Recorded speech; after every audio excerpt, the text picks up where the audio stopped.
కార్యకర్తలకు తెదేపా door to door ప్రచార అవగాహన సదస్సులో వైకాపా అధినేత జగన్పై ఎమ్మెల్యే కిమిడి కళా వెంకట్రావు ఆసక్తికర వ్యాఖ్యలు చేశారు. రాష్ట్ర అభివృద్ధిలో నిష్పక్షపాతంగా పనిచేస్తున్న ప్రభుత్వంపై ఆయనే బురద చల్లి తిరిగి ప్రభుత్వానికి మచ్చ ఆపాదించే ప్రయత్నం చేస్తున్నాడని వ్యంగ్యాస్త్రాలు సంధించారు. జగన్ అధికారం కావాలన్న కడుపు మంటతో ఉన్నాడని, అందుకే ప్రభుత్వ సంక్షేమాన్ని చూడలేక దుష్ప్రచారాలు చేస్తున్నాడన్నారు.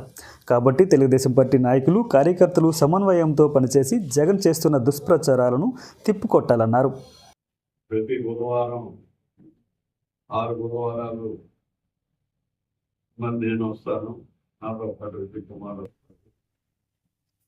అలాగే ప్రతి వారం బుధవారం మండలం పార్టీ పెద్దలు మీతో పాటు గ్రామాలను చూస్తారు.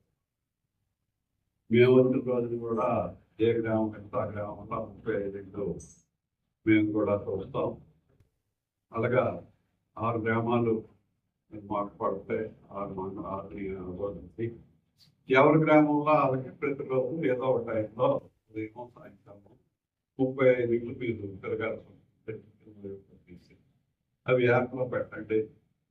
ఇదంతా ఏంటంటే ఎంతసేపు మనం మాట్లాడుతుంది, ఇన్నాళ్ళు మాట్లాడుతుంది, జనానికి మరొకసారి జ్ఞాపకం చేసి ఏదో కడుపు మంటతో ఆకలితో ఉన్నటువంటి వాళ్ళు అధికారం కావాలనుకున్నారు, ఇలాగ వస్తున్నారు అని చెప్పి వాళ్ళని కూడా వాళ్ళు చేసే కార్యక్రమానికి చెప్పాలి, చేసింది చెప్పాలి, అవతలాడు ఎందుకు అరుస్తున్నాడు అనేది కూడా చెప్పాలి. ఇప్పుడు డిఎస్సి ఉద్యోగాలు వచ్చాయి, 5 ఏళ్ళలో 5 ఉద్యోగాలు కూడా ఇవ్వలేదు. ఇంచుమించు 20,000 ఉద్యోగాలు వెళ్ళిపోయి మరి ఇన్ని పరిశ్రమలు వచ్చి 20 లక్షల ఉద్యోగాలు మామూలుగా ఉపాధి ఉద్యోగం ప్రైవేట్ గా వచ్చేసాయి.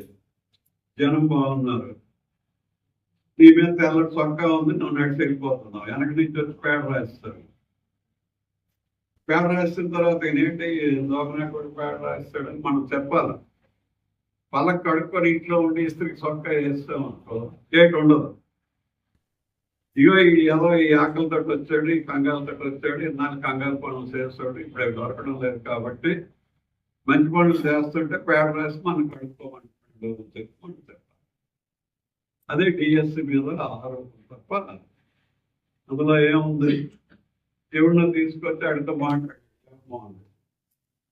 మనసునాడు ఇలా వెళ్ళాక ఒక ఆయన మాట్లాడితే నేను ఆ కాగితం నా దగ్గర ఉంది కానీ నేను పెట్టలేదండి అన్నాడు. మరి పెట్టకపోతే ఎవడు తెలుసు? 20 లక్షల మందిలో ఉన్నాడు, ఏడు చదివాడు లేదు ఏంటి రాశాడు, అడికి ఏం క్వాలిఫికేషన్ ఉందో కాగితం పెట్టకపోతే వస్తుంది. అన్ని మెరిట్ ప్రకారమే జరిగాయి, అంత సక్రమంగా జరిగింది. కానీ మనం నడిచి వెళ్ళిపోతుంటే తెల్లకి సొక్కమని కొంచెం పేడ రాసి ఇగో పేడ ఉందని కేకేస్తే బాధాలు వెళ్ళిపోయినాడు అలా నిలబడితే అవునండి నీ సొక్క మీద పేడ ఉందని చెప్పి మనం సొక్క కడుక్కోవడం కాదు, పేడ ఎందుకు రాశాడు అని చెప్పాలి.